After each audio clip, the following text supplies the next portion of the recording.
नमस्कार, आप देख रहे हैं जोहार झारखंड। आपके साथ मैं हूं अलीम अतहर। झारखंड छत्तीसगढ़ की सीमा पर स्थित बूढ़ा पहाड़ पर चलाए जा रहे ऑपरेशन ऑक्टोपस के जरिए सुरक्षा बलों ने नक्सलियों की कमर तोड़ दी है। सीआरपीएफ के आईजी अमित कुमार की माने तो झारखंड नक्सल मुक्त होने के कागार पर है। जल्दी ही पूरे झारखंड से नक्सलियों का सफाया हो जाएगा। ऑपरेशन ऑक्टोपस ने तोड़ी नक्सलियों की कमर।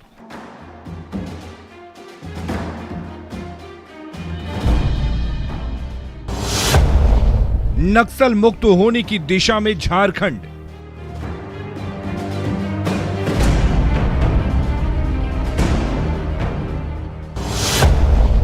जल्द ही हो जाएगा लाल आतंक का खात्मा।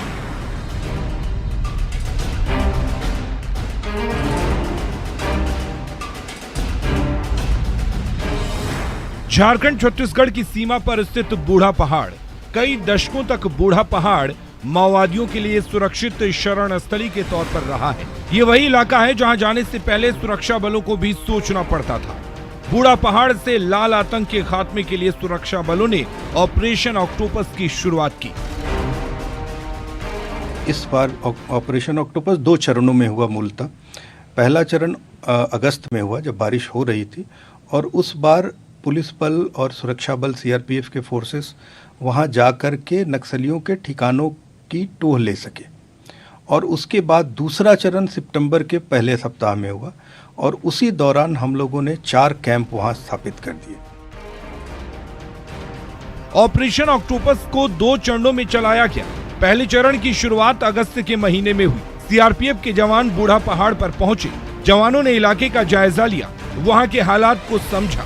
दोबारा सितंबर के शुरुआत में ऑपरेशन ऑक्टोपस का दूसरा चरण शुरू किया गया। ये अभियान इतना मारक था कि इसने नक्सलियों की कमर तोड़ दी। बड़े बड़े नक्सलियों ने या तो सरेंडर कर दिया या मार दिए गए। सुरक्षा बलों ने भारी मात्रा में हथियार जब्त किया। सुरक्षा बलों को मिली कामयाबी का अंदाजा इसी बात से लगा सकते हैं कि इस अभियान में अब तक 629 आईईडी बरामद किए जा चुके हैं। नक्सलियों ने जो अपना साजो सामान, हथियार, बम गोले जो छिपा करके रखे हुए थे फ्यूचर यूज के लिए, उसकी बरामदगी की जा रही है। तो अभी तक हम लोगों ने वहाँ 629 आईईडीज बरामद किए हैं बूढ़ा पहाड़ के इलाके से, और हमारे कैंप अब वहाँ पूरी तरह से डोमिनेंट पोजीशन में है। बूढ़ा पहाड़ झारखंड के 3 जिलों तक फैला हुआ है: चाईबासा, खूंटी और सरायकेला। बूढ़ा पहाड़ सहित पारसनाथ पहाड़ी को भी नक्सल मुक्त करा लिया गया है। सीआरपीएफ के आईजी अमित कुमार का दावा है कि सिर्फ कोल्हान का इलाका बाकी है, और उसे भी 1 से 1.5 महीने में पूरी तरह से नक्सल मुक्त करा लिया जाएगा। 3 मेजर कॉन्सेंट्रेशन ऑफ नक्सल्स जो झारखंड में हुआ करते थे, वो पूरी तरह से अब सीआरपीएफ के कब्जे में है। एक चौथा कॉन्सेंट्रेशन अभी बचा हुआ है जो चाईबासा में कोल्हान में है, कोल्हान फॉरेस्ट है। उस इलाके में अभी कुछ उनकी मौजूदगी है, जिससे हमें उम्मीद है कि अगले 1 से 2 महीनों में हम उसको अपने कब्जे में लेने में सफल रहेंगे। झारखंड जैसे राज्य के लिए नक्सल समस्या एक बहुत बड़ी चुनौती रही है, लेकिन जिस ढंग से बूढ़ा पहाड़ पर चलाया गया ऑपरेशन ऑक्टोपस कामयाब हुआ, उसकी कामयाबी से तो यही लगता है कि जल्दी ही पूरा झारखंड लाल आतंक से मुक्त हो जाएगा। Bureau report, news 18 Bihar Jharkhand. हाल के दिनों में नक्सलियों के खिलाफ चलाए गए सुरक्षा बलों के ऑपरेशन में नक्सलियों को भारी नुकसान हुआ है, जिसके बाद नक्सली बैकफुट पर हैं। 2 दिसंबर से लेकर 8 दिसंबर तक नक्सली पीएलजीए सप्ताह मनाते हैं। पीपुल्स लिबरेशन गुरिल्ला आर्मी की 22वीं वर्षगांठ को लेकर नक्सलियों ने 27 पेज का एक सर्कुलर जारी किया है। इस सप्ताह के दौरान नक्सली किसी वारदात को अंजाम दे सकते हैं। इसको लेकर झारखंड पुलिस अलर्ट मोड पर है। इस बात की जानकारी आईजी अभियान अमोल वेणुकांत होमकर ने दी। इसी को देखते हुए ये जो सप्ताह मनाया जा रहा है, ये और हमारे लिए इम्पोर्टेंट हो जाता है। इससे निपटने के लिए सभी जो आवश्यक कदम हैं वो झारखंड पुलिस के द्वारा और जो केंद्रीय अर्धसैनिक बल हैं उनके द्वारा लिए जा रहे हैं। हमारी जो एजेंसीज़ है, इंटेलिजेंस एजेंसीज़ है, वो लगातार आसूचनाएं एकत्रित कर रही है। साथ साथ इनके कोर एरियाज़ में लगातार स्पेसिफिक एरिया डोमिनेशन इत्यादि के ऑपरेशंस भी किए जा रहे हैं। और रुक करेंगे इस वक्त एक बड़ी खबर की। रांची से बड़ी खबर है, पंकज मिश्रा की जमानत याचिका खारिज हो गई है। ईडी कोर्ट ने जमानत याचिका खारिज की है। पंकज मिश्रा को राहत नहीं मिली है। अवैध खनन मामले में आरोपी हैं पंकज मिश्रा। खराब स्वास्थ्य का हवाला दिया गया था और खराब स्वास्थ्य का हवाला देते हुए जमानत मांगी गई थी, लेकिन ईडी कोर्ट ने जमानत याचिका खारिज कर दी है। कोर्ट में जमानत याचिका डाली गई थी। आपको बता दें कि अदालत ने 22 नवंबर को याचिका पर सुनवाई करते हुए फैसले को सुरक्षित रख लिया था। पूरा मामला साहिबगंज जिले में अवैध पत्थर खनन, मनी लॉन्ड्रिंग और ट्रांसपोर्टेशन के आरोप का है। इस मामले में 19 जुलाई से पंकज मिश्रा ईडी की हिरासत में हैं। 17 अक्टूबर को पंकज मिश्रा ने ईडी की विशेष अदालत में जमानत याचिका दाखिल की थी। फिलहाल अभी वे रिम्स के कॉटेज में सजा याफ्ता कैदी के रूप में सजा काट रहे हैं। पंकज मिश्रा पर 1 अरब से अधिक की मनी लॉन्ड्रिंग और चल अचल संपत्ति अर्जित करने का आरोप है। इस मामले पर ईडी ने चार्जशीट दाखिल किया है और 2000 पन्नों के चार्जशीट में साहिबगंज जिले में अवैध खनन के जरिए करोड़ों रुपए के अर्जित करने का आरोप लगा है। रांची में कृषि मंत्री बादल पत्रलेख की अध्यक्षता में कृषि विभाग के अधिकारियों और सभी जिलों के उपायुक्तों की बैठक हुई। बैठक में किसानों की कर्ज माफी, सुखाड़, मुख्यमंत्री पशुधन योजना समेत कई मुद्दों पर चर्चा की गई। 22 जिले के 226 प्रखंड के किसानों को प्रति राशन कार्ड 3500 रुपए दिए जाएंगे, जिसका लाभ भूमिहीन किसानों को भी मिलेगा। यही नहीं, केंद्र सरकार की एक टीम सुखाड़ प्रभावित क्षेत्रों का दौरा भी करेगी। बैठक में फैसला लिया गया कि अब मुख्यमंत्री सुखाड़ राहत योजना के लिए सीएससी को 40 रुपए नहीं देने होंगे। वहीं मुख्यमंत्री सुखाड़ राहत योजना के लिए अब लैंड पोजीशन सर्टिफिकेट की भी जरूरत नहीं होगी। सरकार आपके द्वार के तहत जो मुख्यमंत्री पशुधन योजना का स्टॉल लगा था मेरे विभाग का, उसमें जितने भी आवेदन आए हैं, आने वाले दिनों में सबको हमें इस योजना का लाभ देना है। 30 से 35 लाख किसान राज्य में इसका लाभ उठा पाएंगे, ऐसा अनुमानित है। और 3500 की अग्रिम राशि दी जा रही है और भारत सरकार से भी सहायता राशि का हम लोगों ने अधियाचना भेजा है। सरायकेला में ईचागढ़ विधानसभा के कुकड़ू प्रखंड में शोभा नदी पर बनने वाले पुल का भूमि पूजन विधायक सविता महतो ने किया। यहां चौड़ा से शीशी के बीच पुल बनाया जाना है और इस मौके पर काफी संख्या में ग्रामीण और जेएमएम कार्यकर्ता मौजूद रहे। इस पुल के निर्माण में करीब 6 करोड़ 80 लाख रुपए की लागत आएगी। पुल की लंबाई 130 मीटर है। वहीं इस पुल में कुल 7 पिलर बनाए जाएंगे। पुल का निर्माण कार्य करीब 2 साल के अंदर पूरा कर लिया जाना है, जिसे जमशेदपुर की एक आरके कंस्ट्रक्शन बना रही है।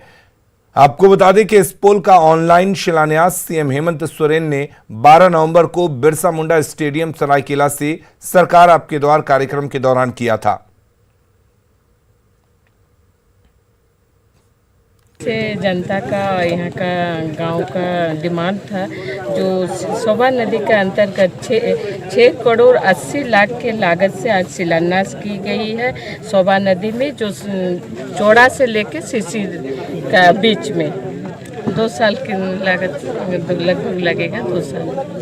और यहीं सिंदूरपुर में भी एक पुल जल्दी ही शिलान्यास होगा, उसका भी टेंडर प्रक्रिया में चल रहा है। प्रधानमंत्री नरेंद्र मोदी के भाई प्रहलाद मोदी ने देवघर के बाबा धाम मंदिर में पूजा अर्चना की। मंदिर में विधिवत पूजा के बाद प्रहलाद मोदी सड़क मार्ग से गिरिडीह रवाना हो गए, जहां उन्हें निजी कार्यक्रम में हिस्सा लेना है। प्रहलाद मोदी ने देशवासियों की उन्नति के लिए प्रार्थना की। दर्शन करने के लिए जो सब आते हैं, मैं भी आया हूँ बाबा के आशीर्वाद लेने के लिए। क्या कामना किए? हमने कामना किया देश की उन्नति हो और नरेंद्र भाई का शासन लंबा चले। रांची के सदर अस्पताल और रिम्स पर मरीजों का बोझ कम करने के लिए रांची नगर निगम और स्वास्थ्य विभाग ने कमर कस ली है। इसे लेकर राजधानी में 24 जगहों पर urban health and wellness centre खोलने की तैयारी की जा रही है।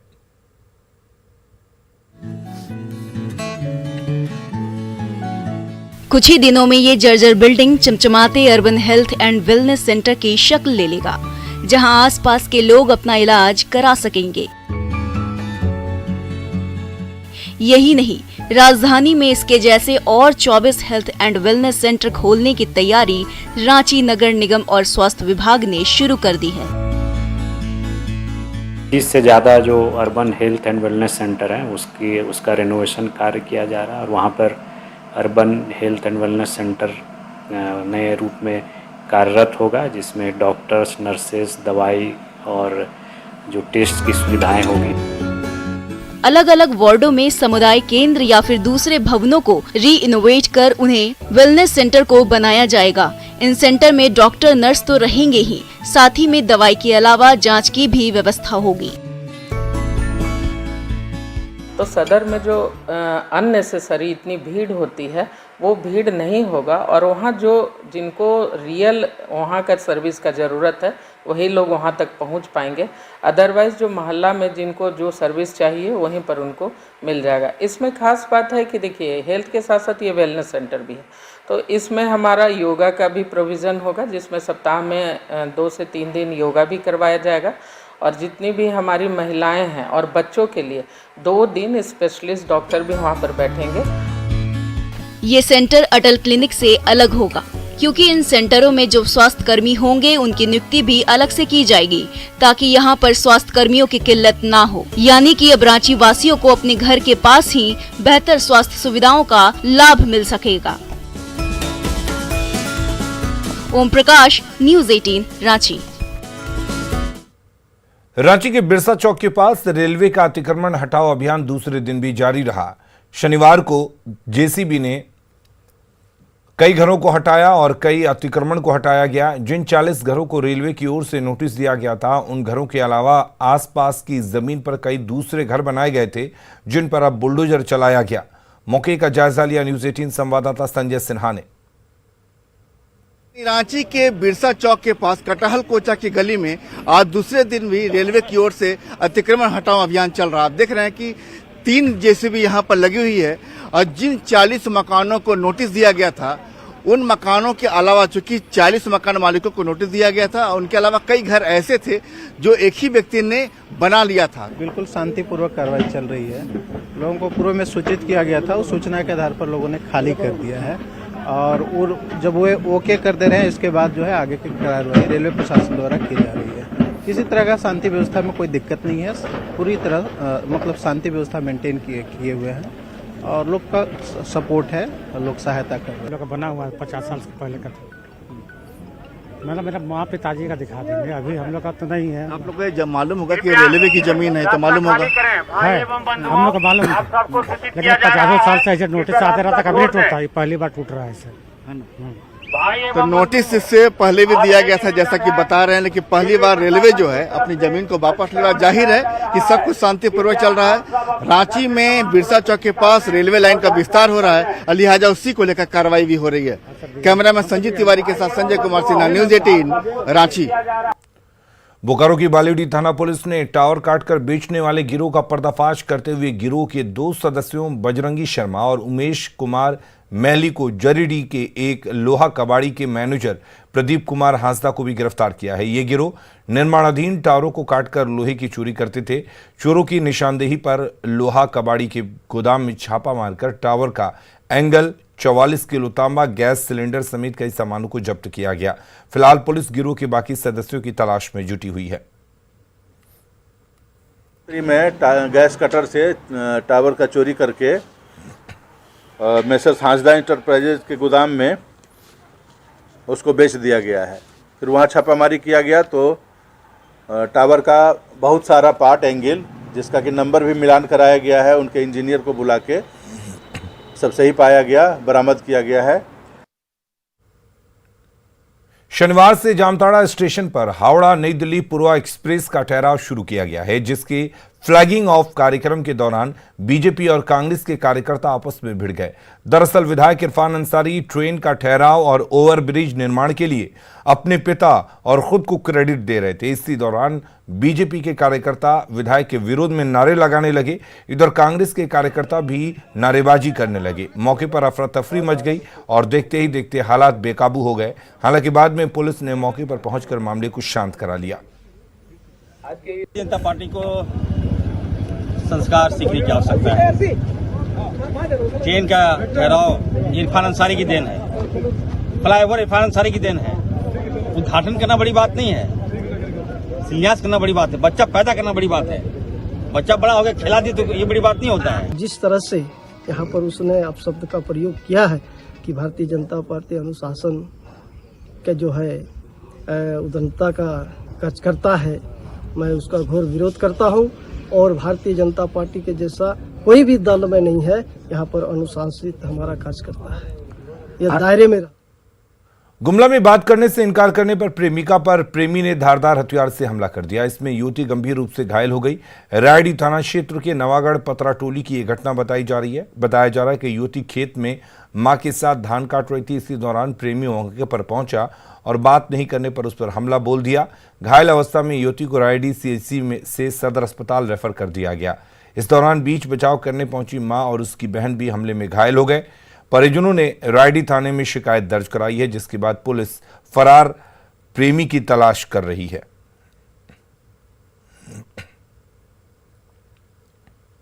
लोग धान काटने गए थे। हाँ। जैसे ही खेत पहुंचे और वो भी पहुंचा। हाँ। और वो एकदम मारने लगा। क्या चीज से मार रहा था? हंसुआ से। हम ही लोग का हंसुआ से। तो आप लोग खेत में काम कर रहे थे? हाँ, पहुंचे थे जस्ट। हाँ, तो किसको किसको मारा? हमको भी और एक तो मेरा बेटी को भी, और दोनों जोर से मारा है वो बेटी को। जमशेदपुर में टाटा स्टील की 110 मीटर ऊंची चिमनी को कल ध्वस्त किया जाएगा। कारण यह है कि चिमनी पुराना हो चुका है और इसका इस्तेमाल भी नहीं हो रहा है। इस चिमनी को खुद टाटा स्टील कंपनी ही ध्वस्त करवा रही है। आपको बता दें कि एडिफाइस और जेट डिमोलिशन नाम की जिस कंपनी ने नोएडा के ट्विन टावर को ध्वस्त किया था, वही कंपनी इस चिमनी को भी ध्वस्त करने वाली है। एडिफाइस मुंबई और उसकी सहयोगी जेट डिमोलिशन कंपनी दक्षिण अफ्रीका की हैं। योजना है कि कंट्रोल ब्लास्ट के जरिए इस चिमनी को 7 से 8 सेकंड में ध्वस्त कर दिया जाएगा।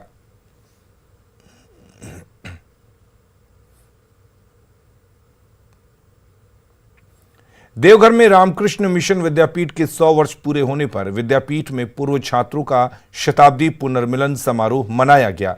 इसमें बेलूर मठ के वाइस प्रेसिडेंट स्वामी सहितानंद जी महाराज मुख्य अतिथि के रूप में पहुंचे और वहीं दूसरी जगहों से आए गेस्ट का भी स्वागत किया गया।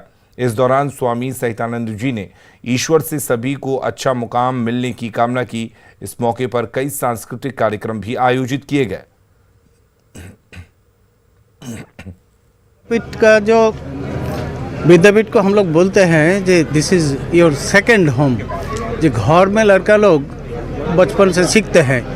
एक बार अब हम लोग का विद्यापीठ में जब आते हैं वो तो लगभग 10 साल उसमें विद्यापीठ चला आते हैं, वो ज़्यादा कुछ सीखते हैं। हम लोग का विद्यापीठ में जब रहते हैं इस समय कार्यक्रम का उद्देश्य यही था है वो लोग को ये जागरूक करना और यहाँ का जो एग्जिस्टिंग स्टूडेंट्स जो है उनका उसका प्रभाव उनका पर आ जाना। ये हम लोग को भी ऐसा माफिक बनना चाहिए जिसको जैसे समाज को भी